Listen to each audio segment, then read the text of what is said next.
by Prime Minister Mark Carney. Dear Prime Minister, please, the floor is yours.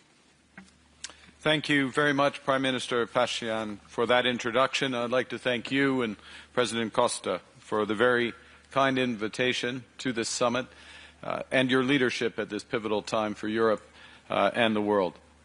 Et je tiens à saluer le président Macron pour son initiative visant à créer cette rencontre.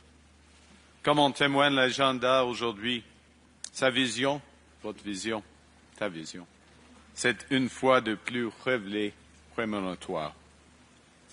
I join others in saluting the progress that's been made on peace between Armenia and Azerbaijan, and I welcome the presence of President Aliyev.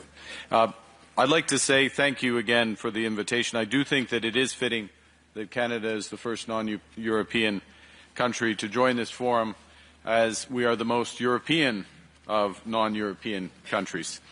We share a triple alignment of history, of values, and trust. Our histories are deeply intertwined. I'll refer back to the water analogy that we just witnessed with the opening ceremony, but it's personified by tens of millions of Canadians of European descent, including more than 60,000 Armenians. Our shared values are born of that common history: freedom, rule of law, democracy, pluralism. And these values shape our relationships, determine our priorities, and point to our common future. Canada has consistently stood up for these values, including in recent years. From our membership of the Coalition of the Willing as one of the largest per capita contributors to Ukraine, to our leadership of the NATO Brigade in Latvia, our intensifying cooperation with the Nordic countries, UK and Germany, on Arctic security, and our role as the only non-European participant in the European mission in Armenia. We're demonstrating not just the strength of our values in defending the rules-based international order, as you rightly mentioned, Antonio, but also the value of our strength. And that's necessary because the world is undergoing a rupture across several dimensions: in technology, in energy, in commerce, and geopolitics. Integration is being used as a weapon by some, and the rules are not constraining the hegemons. Now, we have to actively take on the world as it is, not as we wish it to be. We know nostalgia is not a strategy, but we don't think that we're destined to submit to a more transactional, insular, and brutal world. And gatherings such as these point to a better way forward. I think I'll close my remarks with a few observations on strategic autonomy, recognizing that security and prosperity today extend well beyond the traditional areas of food, energy, and defense, important as they are, to include space-based communications, semiconductors, digital sovereignty, critical minerals, independent payment systems, clean energy, and vaccines. And our strategic imperative is to build these sovereign capabilities with the most trusted partners, and that creates enormous opportunities for partnership between Canada and Europe. We view ourselves as highly complementary to your economic and security goals.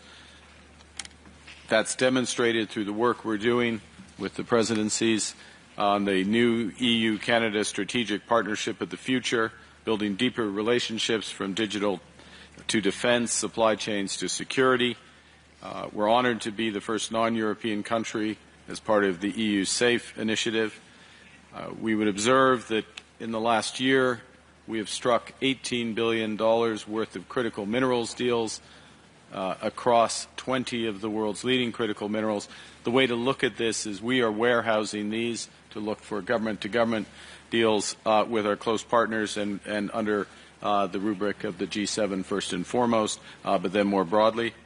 We're working with European partners across the technology stack, from hardware, cloud infrastructure, artificial intelligence, and space.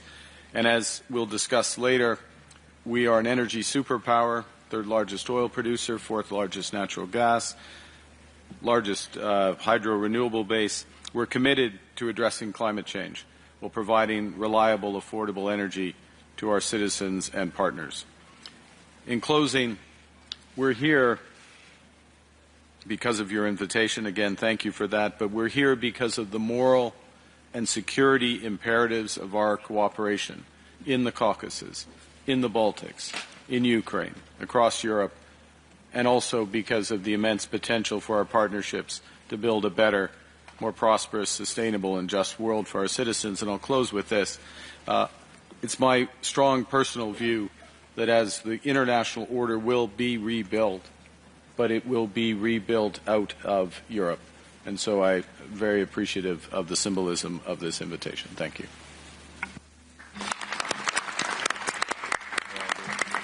Thank you, Prime Minister, for your insightful and valuable remarks. Excellencies, dear friends, let me express my appreciation to all speakers for their thoughtful and substantive contribution, which have set the tone for our discussions today. We will now proceed to the next segment of the plenary session, an interactive panel discussion. I would like to invite the President Nikos Christodoulides to chair the panel and to introduce the panelists for the interactive discussion. Please, Mr. President. President Ursula von der Leyen, President Emmanuel Macron, Prime Minister Giorgia Meloni, and Prime Minister Keir Starmer. Please, dear friends.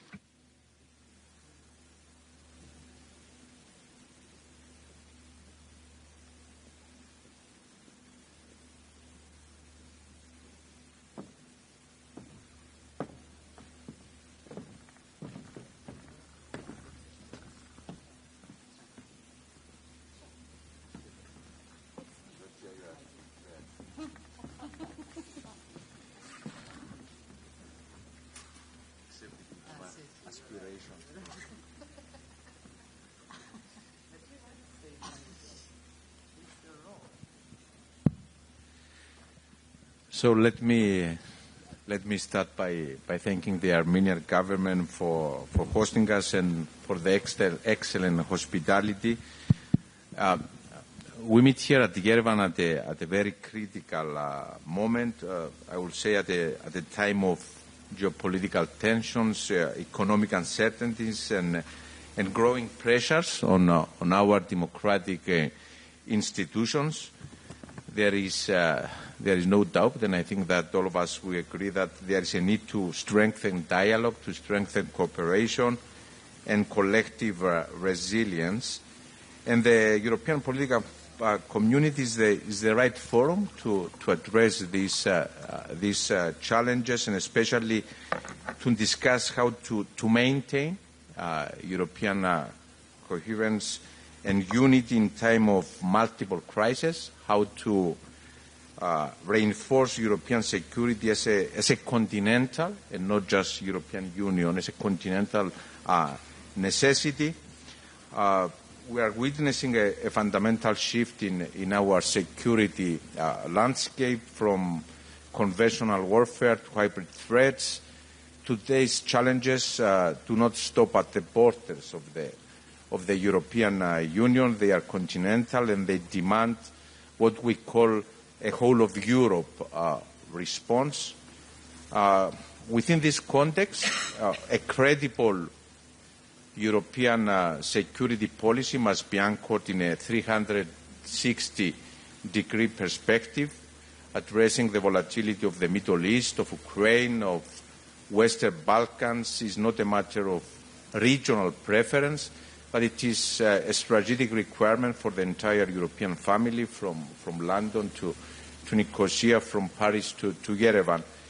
And I really believe that, and I think this is shared by most of the leaders that are present, a more autonomous Europe is now a strategic responsibility.